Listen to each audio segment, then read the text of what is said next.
واذكروا إذ جعلكم خلفاء من بعد قوم نوح وزادكم في الخلق بسطة فاذكروا آلاء الله لعلكم تفلحون۔ اور تم وہ حالت یاد کرو جب اللہ نے تمہیں قوم نوح کے بعد جانشین بنایا اور ڈیل ڈول میں تمہیں زیادہ پھیلاؤ دیا، سو تم اللہ کی نعمتوں کو زیادہ یاد کرو تاکہ تم فلاح پا جاؤ۔ ہود علیہ السلام کی زبانی اللہ تعالیٰ ان کی فنکاری کو بیان کرتے ہوئے فرماتے ہیں کہ ہود علیہ السلام نے ان سے کہا، کیا تم ایک ایک ٹیلے پر بطور کھیل نشان لگا رہے ہو؟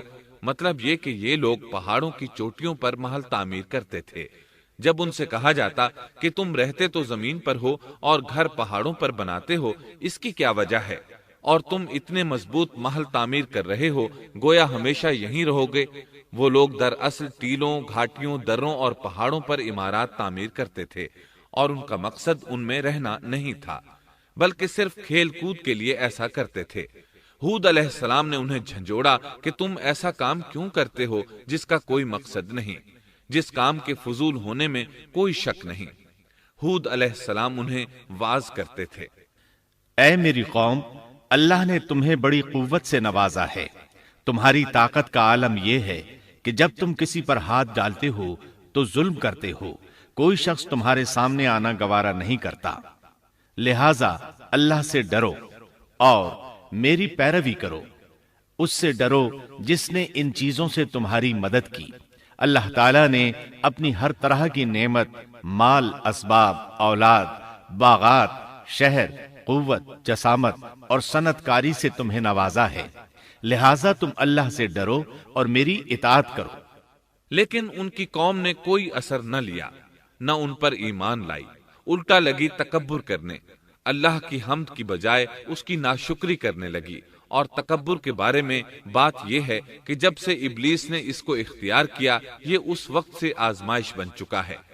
اللہ تعالیٰ سورہ حامیم السجدہ آیت 15 میں فرماتے ہیں، فَأَمَّا عَادٌ فَاسْتَكْبَرُوا فِي الْأَرْضِ بِغَيْرِ الْحَقِّ وَقَالُوا مَنْ أَشَدُّ مِنَّا قُوَّةً أَوَلَمْ يَرَوْا أَنَّ اللَّهَ الَّذِي خَلَقَهُمْ هُوَ أَشَدُّ مِنْهُمْ قُوَّةً۔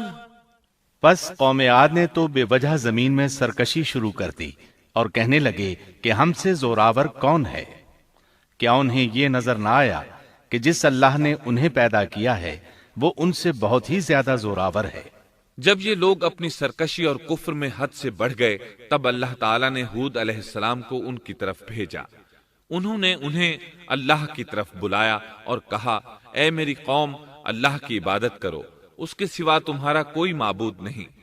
کیا تم ڈرتے نہیں؟ قوم کے کافر سردار کہنے لگے، ہم تو دیکھتے ہیں کہ تو نری بے وقوفی میں ہے، ہمارے خیال میں تو جھوٹا ہے۔ اس پر ہود علیہ السلام نے فرمایا، میری قوم، میں بے وقوف نہیں، میں تو تمام جہانوں کے پروردگار کی طرف سے بھیجا گیا ہوں، تمہیں اپنے رب کے پیغامات پہنچا رہا ہوں، اور ہوں بھی تمہارا دلی خیرخواہ اور امانت دار۔ کیا تم اس بات سے تعجب کرتے ہو کہ تم میں سے ایک شخص کی معرفت، اللہ کا ذکر تم تک پہنچا کہ وہ تمہیں خبردار کر دے؟ تم اللہ کی اس نعمت کو یاد کرو کہ اس نے تمہیں قوم نوح کے بعد خلیفہ بنایا اور ڈیل ڈول میں تمہیں زیادہ پھیلاؤ دیا۔ تم اللہ کے احسانات کو یاد کرو تاکہ فلاح اور نجات پا جاؤ۔ ہود علیہ السلام نے اللہ کی عظیم نعمتوں کے ساتھ انہیں نصیحت کی، لیکن وہ بدبخت کفر ہی کرتے رہے۔ آخر انہیں جھنجھوڑنے کے لیے انہوں نے فرمایا، اے میری قوم، اللہ ہی کی عبادت کرو، اس کے سوا تمہارا کوئی معبود نہیں۔ تم تو صرف بہتان بازی کر رہے ہو، یعنی جن بتوں کی تم پوجا کر رہے ہو ان کی پوجا تم نے خود گھڑی ہے۔ اللہ تعالیٰ نے تو اس کے متعلق کوئی دلیل نازل نہیں فرمائی۔ میری قوم کے لوگوں، میں تم سے اس دعوت و تبلیغ کی کوئی اجرت نہیں مانگتا، میرا اجر اس کے ذمے ہے جس نے مجھے پیدا کیا ہے، تو کیا تم پھر بھی عقل سے کام نہیں لیتے؟ اے میری قوم کے لوگوں، اپنے رب سے گزشتہ گناہوں کی معافی طلب کرو، آئندہ گناہوں سے توبہ کرو، تاکہ وہ برسنے والے بادل تم پر بھیج دے اور تمہیں طاقت میں اور بڑھا دے، تاکہ تم گناہگار ہونے کے باوجود روگردانی نہ کرو۔ ہود علیہ السلام مسلسل انہیں دعوت دیتے رہے، لیکن وہ ظالم قوم نوح کی طرح ان کا مذاق اڑانے لگی اور کہنے لگی، ہمارے خیال میں تو بے وقوف ہے اور شاید تو ہمارے کسی معبود کے بڑے جھپٹے میں آ گیا ہے، تو ہمارے بتوں کو برا کہتا ہے، اس لیے ان میں سے کسی کی مار تم پر پڑی ہے، اسی لیے تو ذہنی مریض بن گیا ہے۔ وہ ظالم لوگ چونکہ آخرت پر ایمان نہیں رکھتے تھے اور دنیا میں خوشحالی کی زندگی بسر کر رہے تھے اور تھے بھی اپنی قوم کے سردار، اس لیے اپنے ماتحتوں سے کہنے لگے، یہ تو تم جیسا ہی انسان ہے، وہی کچھ کھاتا ہے جو تم کھاتے ہو اور پیتا بھی وہی کچھ ہے جو تم پیتے ہو۔ اب اگر تم نے اپنے جیسے انسان کی اطاعت قبول کر لی تو سخت خسارے میں رہو گے۔ کیا یہ تمہیں اس بات سے دھمکاتا ہے کہ جب تم مر کر خاک اور ہڈیاں بن جاؤ گے تو پھر زندہ کیے جاؤ گے؟ ہرگز نہیں، یہ بات امکان سے باہر ہے جس کا وعدہ تم سے کیا جاتا ہے۔ یہ زندگی تو صرف دنیا کی ہے، ہم مرتے جیتے رہتے ہیں، ہم پھر نہیں اٹھائے جائیں گے۔ یہ تو وہ شخص ہے جس نے اللہ پر جھوٹ باندھا ہے، ہم اس پر یقین کرنے والے نہیں۔ ہود علیہ السلام انہیں دعوت دیتے رہے، یہاں تک کہ ان کی قوم نے واضح طور پر کہہ دیا کہ آپ ہمیں واز سنائیں یا نہ سنائیں، ہم تو اپنی روش نہیں چھوڑیں گے، یہ تو پرانے لوگوں کا دین ہے۔ اس طرح قوم انہیں مسلسل جھٹلاتی ہی رہی۔ آخر ہود علیہ السلام نے بھی انہیں کھلم کھلا دھمکی دی اور فرمایا، لوگوں سنو، میں صرف تمہیں ہی نہیں اللہ کو بھی گواہ بنا کر اعلان کرتا ہوں کہ اللہ کے سوا جس کی عبادت ہو رہی ہے میں ان سب سے بری طرح بیزار ہوں۔ اب تم ہی نہیں اپنے ساتھ اوروں کو بھی بلا لو اور اپنے ان سب جھوٹے معبودوں کو بھی بلا لو، اور تم سے جو ہو سکے مجھے نقصان پہنچا دو، مجھے کوئی مہلت نہ دو، نہ مجھ پر ترس کھاؤ۔ یہ فرمانے کے بعد انہوں نے اللہ سے دعا کی، رب انصرنی بما کذبون، اے پروردگار ان کے جھٹلانے پر تو میری مدد فرما۔ اللہ کی طرف سے آپ کو جواب ملا، یہ تو بہت ہی جلد اپنے کیے پر پچھتانے لگیں گے۔ اللہ کے نبی کا انکار کرنے، اس سے بغض رکھنے اور اس کا مذاق اڑانے والوں کا انجام کیا ہوا؟ اللہ نے انہیں ایسے زناٹے کی آندھی سے تہس نہس کیا کہ جس کی تاریخ میں مثال نہیں ملتی۔ اللہ نے ان سے بارش روک لی، اس سے خشک سالی کی کیفیت پیدا ہو گئی، درخت اور پھل ختم ہو گئے، وہ لوگ بارش کی خواہش کرنے لگے۔ اسی حالت میں ایک دن اللہ نے انہیں عذاب دینے کا ارادہ فرمایا۔ انہوں نے دیکھا ایک سیاہ بادل ان کی طرف بڑھ رہا ہے، خوشی سے اچھلنے لگے، کہنے لگے یہ بادل ہم پر برسنے والا ہے، جبکہ ان کا خیال غلط تھا۔ دراصل ابر کی صورت میں یہ وہ قہر الہی تھا جس کے آنے کی وہ جلدی مچا رہے تھے۔ وہ عذاب ان کی بستیوں کی تمام چیزوں، پھلوں، خیموں، درختوں کو تہس نہس کرتا ہوا آیا۔ اسے اللہ کا یہی حکم تھا۔ آندھی اس قدر زبردست تھی کہ پہاڑوں پر ان کے تعمیر کردہ محلوں تک کو اڑا لے گئی۔ مجرموں کا یہی بدلہ ہے۔ اللہ تعالی سورۃ الزاریات آیت 41 اور 42 میں فرماتے ہیں، وَفِي عَادٍ إِذْ أَرْسَلْنَا عَلَيْهِمُ الرِّيحَ الْعَقِيمَ مَا تَذَرُ مِن شَيْءٍ أَتَتْ عَلَيْهِ إِلَّا جَعَلَتْهُ كَالرَّمِيمِ۔ اسی طرح عادیوں میں بھی ہماری طرف سے تنبیہ ہے، جبکہ ہم نے ان پر خیر و برکت سے خالی آندھی بھیجی، وہ جس چیز پر گرتی تھی اسے بوسیدہ ہڈی کی طرح چورا چورا کر دیتی تھی۔ اس آندھی نے ہر چیز کو فنا کر کے رکھ دیا۔ اللہ تعالیٰ ان کی تباہی ایک جگہ ان الفاظ میں بیان کرتے ہیں، قوم عاد نے بھی جھٹلایا، پس کیسا ہوا میرا عذاب اور میری ڈرانے والی باتیں۔ ہم نے ان پر تیز و تند مسلسل چلنے والی ہوا ایک لگاتار منحوس دن میں بھیج دی جو لوگوں کو اٹھا اٹھا کر دے پٹکتی تھی، گویا کہ وہ جڑ سے کٹے ہوئے کھجور کے تنے ہیں۔ پس کیسی رہی میری سزا اور میرا ڈرانا؟ یقیناً ہم نے قرآن کو نصیحت کے لیے آسان کر دیا ہے، پس کیا ہے کوئی نصیحت پکڑنے والا؟ ایک تیسرے مقام پر اللہ نے ان کی ذلت اور رسوائی کا ذکر یوں کیا ہے، قوم عاد بے حد تند اور تیز ہوا سے غارت کر دی گئی۔ وہ ہوا ان پر برابر لگاتار 7 رات اور 8 دن تک اللہ کے حکم سے چلتی رہی۔